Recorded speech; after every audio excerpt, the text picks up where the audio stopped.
আসসালামু আলাইকুম। অনেকদিন পর আবারও রিপোর্ট নিয়ে। এখন থেকে ম্যাচ রিভিউর সাথে সাথে ম্যাচ প্রিভিউর সাথে সাথে অন্যান্য যে রিপোর্টগুলো ওইগুলো জানানোর ট্রাই করব।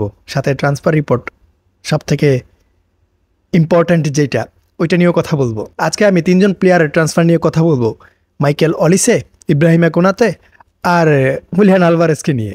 সর্বপ্রথম আমি ইব্রাহিমা কোনাতেকে নিয়ে কথা বলি। দেখেন, লাস্ট ট্রান্সফার উইন্ডোতে যখন রিয়াল মাদ্রিদ ডিন হুইজেনকে সাইন করাইছিল, তখন রিয়াল মাদ্রিদ আরও একজন সেন্টার ব্যাক সাইন করাতে চাইছিল। রিয়াল মাদ্রিদ ইন্টারেস্টেড ছিল, ইভেন এখন পর্যন্ত ইন্টারেস্টেড। এরা একজন সেন্টার ব্যাক সাইন করাবে। যখন কথা হয়েছিল সেন্টার ব্যাক সাইন করাবে, তখন একজন প্লেয়ারের নাম আসছিল, কোনাতে। ইভেন এটা নিয়ে নাকি রিয়াল মাদ্রিদ এবং কোনাতের সাথে আলোচনাও হয়েছিল, বাট কতটুকু সত্যি জানি না, তবে এমন রিপোর্ট হয়েছে। এখন রিসেন্ট স্টোরি যেটা, কোনাতের সাথে লিভারপুলের চুক্তি 2026 সালের জুন পর্যন্ত আছে। জুনে তার চুক্তি শেষ হবে, বাট এখন লিভারপুল চুক্তি রিনিউ করতে চাইতেছে। তাকে অলরেডি অফারও করছে, বাট সে অফার লেটারে সাইন করে নাই। সে চুক্তি রিনিউ করতে চাইতেছে না। এখন সে যে চুক্তি রিনিউ করতে চাইতেছে না, এর মানে কি হইতে পারে?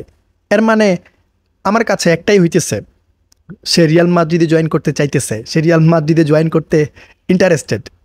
যেহেতু রিয়াল মাদ্রিদ একবার নাম নিয়ে নিছে, এই প্লেয়ার আমাদের প্রয়োজন আছে, আমরা তাকে চাই, প্লেয়ার অবশ্যই ইন্টারেস্টেড হবে।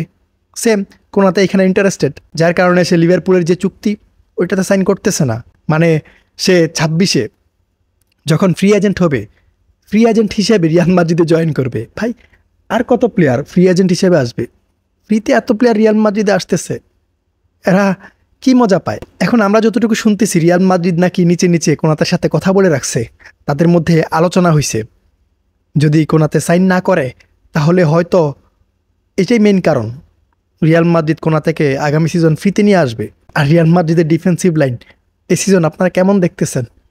এর থেকে বেটার ডিফেন্সিভ লাইন হবে, এর থেকে বেস্ট হবে। এরপর ইন্টারেস্টিং যে একটা রিউমার্স কি, ওইটা জাস্ট নিউজ হয়েছে। আপনারা অলরেডি জানেন যে ইন্টারন্যাশনাল ব্রেক চলতেছে, কিলিয়ান এমবাপ্পে ফ্রান্সের সাথে ম্যাচ খেলতেছে, ওইখানে মাইকেল অলিসেও আসছে। বাট এইখানে রিপোর্ট এমন হইতেছে, কিলিয়ান এমবাপ্পে নাকি মাইকেল অলিসেকে রিকোয়েস্ট করতেছে। রিকোয়েস্ট কি, খোঁচা মারতেছে, ভাই তুই আমার সাথে রিয়াল মাদ্রিদে জয়েন কর, এমন কিছু।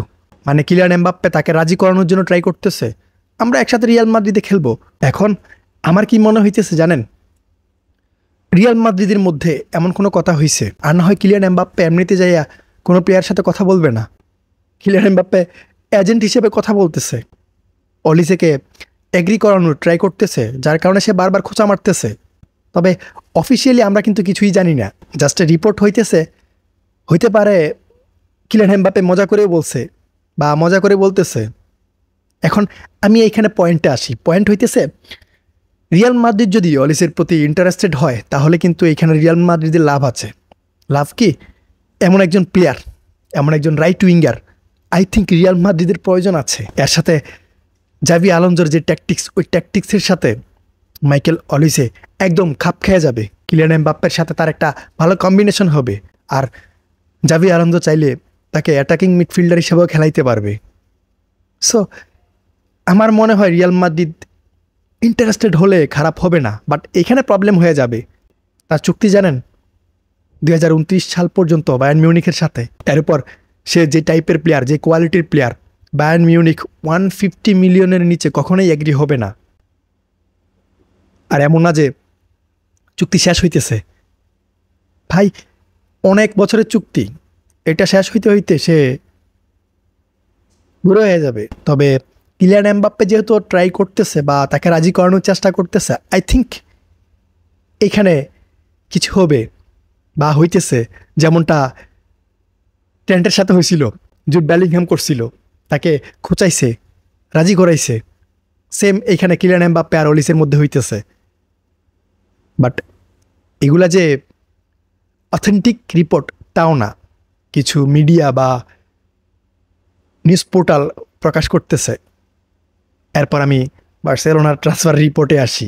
বার্সেলোনায় লেভানডস্কির এটা শেষ সিজন, এটা একদম কনফার্ম। এখন লেভানডস্কি যদি ক্লাব ছাড়ে, এখানে অবশ্যই স্ট্রাইকারের প্রয়োজন আছে। আর আপনারা মার্কেটে দেখেন, মার্কেটে তেমন স্ট্রাইকারও এখন নাই, অ্যাভেলেবেল নাই।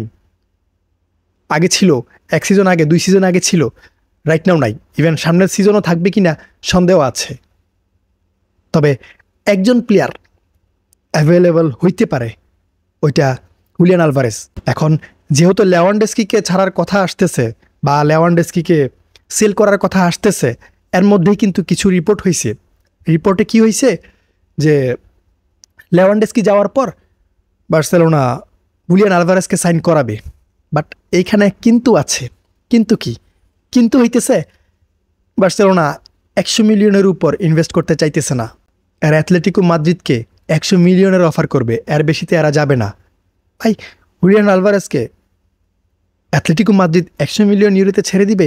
আপনাদের মনে হয়? অ্যাথলেটিকো মাদ্রিদ ট্রফি না জিতুক, সিজনে খারাপ করুক, বাট এই যে হুলিয়ান আলভারেজ, সে অ্যাথলেটিকো মাদ্রিদকে ক্যারি করতেছে।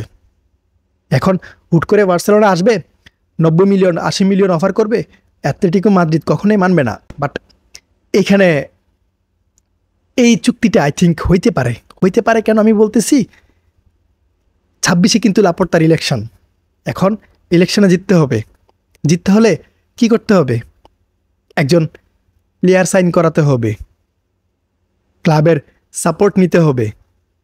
এখন লাপোর্তার হাতে অপশন একটাই, হুলিয়ান আলভারেজ। হুলিয়ান আলভারেজকে যদি সাইন করাইতে পারে, তাহলে সে ক্লাবের সাপোর্ট পাবে, সে আবার নির্বাচিত হবে। এখন লাপোর্তাকে কি করতে হবে? যেহেতু ফাইন্যান্সিয়াল প্রবলেম আছে, অবশ্যই এইখানে তাকে সব কিছু ম্যানেজ করতে হবে। ম্যানেজ করারও কিন্তু রাস্তা আছে, এমন না যে তাদের কাছে অপশন নাই। লাপোর্তার কাছে হিউজ অপশন আছে। এখানে লেভানডস্কিকে ছাড়ার কথা আসতেছে না? লেভানডস্কির জন্য কিন্তু সৌদি আরবের ক্লাবগুলো ইন্টারেস্টেড। এখন যদি এইখানে সৌদি ক্লাবগুলো আসে, 60-70 মিলিয়ন ইউরোর নিচে কিন্তু এরা আসবে না।